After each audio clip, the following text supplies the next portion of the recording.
प्रश्नावली 1.3 का हमारा पहला क्वेश्चन है। सिद्ध कीजिए कि √5 एक अपरिमेय संख्या है। हमें सिद्ध करना है कि √5 जो दिया हुआ है वो अपरिमेय संख्या है। तो हम सबसे पहले क्या करते हैं, इसे परिमेय संख्या ही मान लेते हैं। माना √5 जो है एक परिमेय संख्या है। क्या है? एक परिमेय संख्या है। ठीक, और परिमेय संख्या होने के लिए कुछ कंडीशंस होते हैं। ठीक, कुछ रूल्स होते हैं।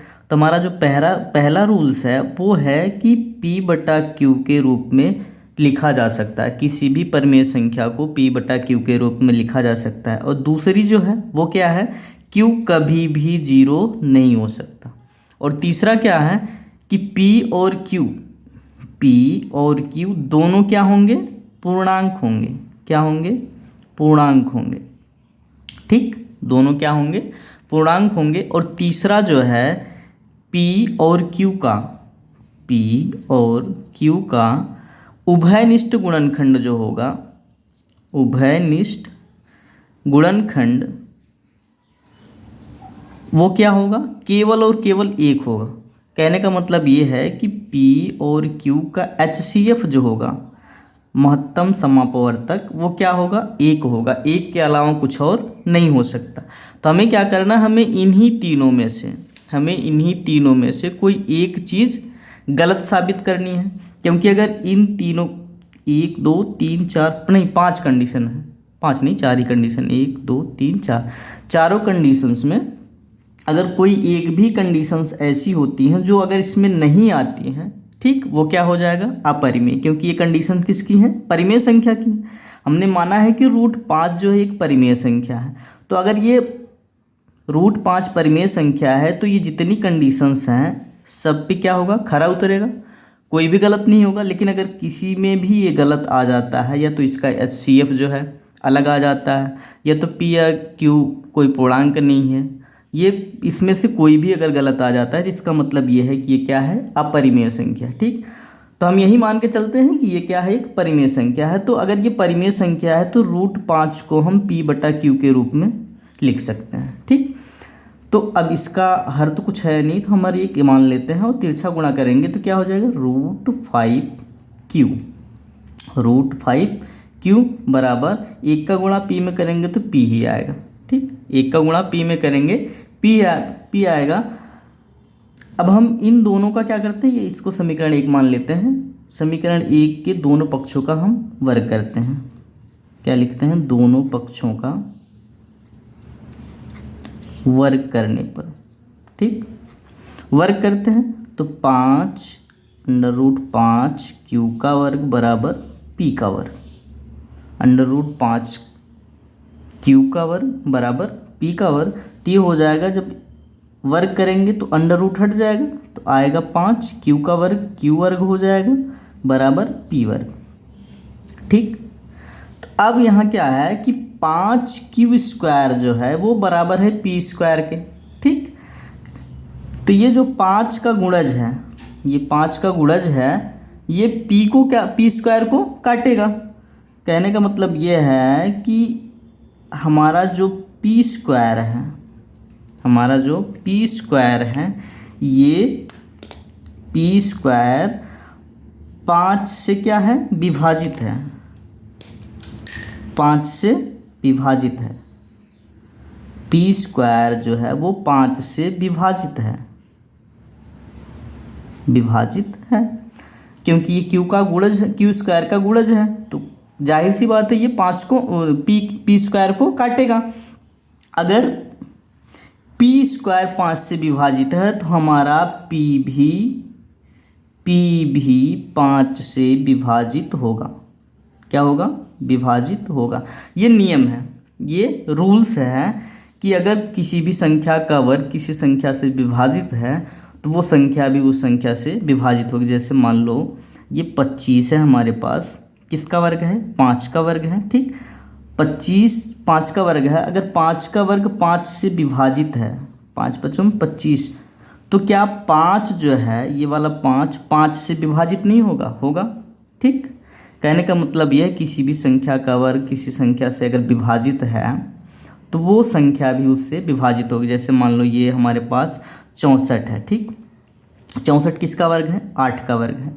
अगर 64 हमारा 4 से विभाजित है, 64 अगर हमारा 4 से विभाजित है, 16 चौका 64, तो क्या 8 4 से विभाजित नहीं होगा? होगा। तो यही बात है कि अगर पी स्क्वायर 5 से विभाजित है तो हमारा पी भी 5 से विभाजित होगा, ठीक। अब हम क्या करते हैं, यहाँ क्या है? 5 है, तो हम पी स्क्वायर को नहीं, पी को 5r के बराबर मान लेते हैं, ठीक। माना, यहाँ से क्या करते हैं, माना आपको परीक्षा में ऐसे ही लिखना है कि माना p बराबर 5r, माना p बराबर 5r, ठीक। तो हम इनका दोनों का वर्ग करते हैं, दोनों पक्षों का वर्ग फिर से करने पर, ठीक। दोनों पक्षों का वर्ग करने पर तो हमारे पास क्या होगा? p का वर्ग बराबर 5r का वर्ग, ठीक। तो p का वर्ग हमारा क्या हो जाएगा? पी स्क्वायर बराबर 5 का वर्ग करेंगे तो 25, 5 5 25, r का वर्ग r स्क्वायर, ठीक।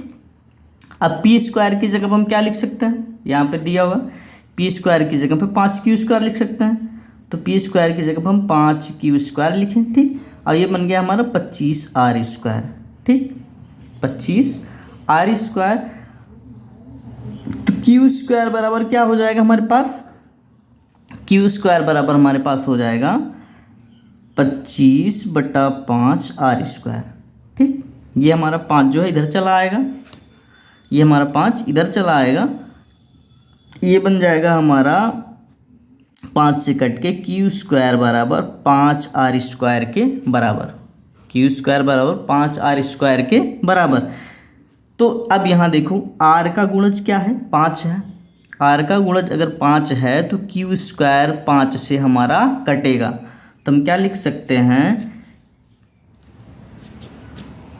हम लिख सकते हैं कि 5 जो है हमारा q स्क्वायर को काट रहा है, q स्क्वायर 5 से विभाजित है, 5 से विभाजित है, तो हमारा q भी, इसलिए हमारा q भी 5 से विभाजित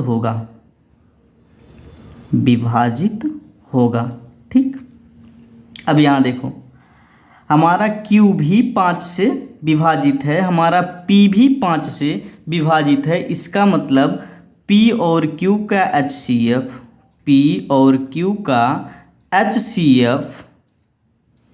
वो क्या हो गया? 5 हो गया। मतलब अगर 5 हमारा p और q दोनों को काट रहा है तो उभयनिष्ठ गुणनखंड 5 हुआ, उसका महत्तम समापवर्तक 5 हो गया।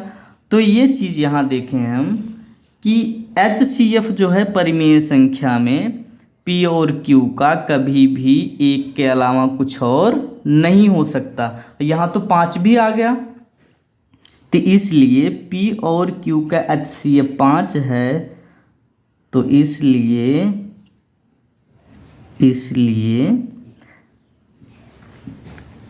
√5 जो है हमारा, √5 एक अपरिमेय संख्या, क्या है? एक अपरिमेय संख्या है, एक अपरिमेय संख्या है।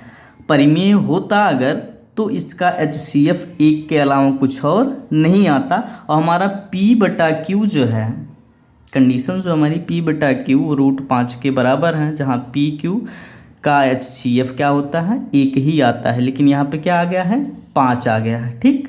तो इसलिए जो √5 है हमारा अपरिमेय संख्या है, ठीक।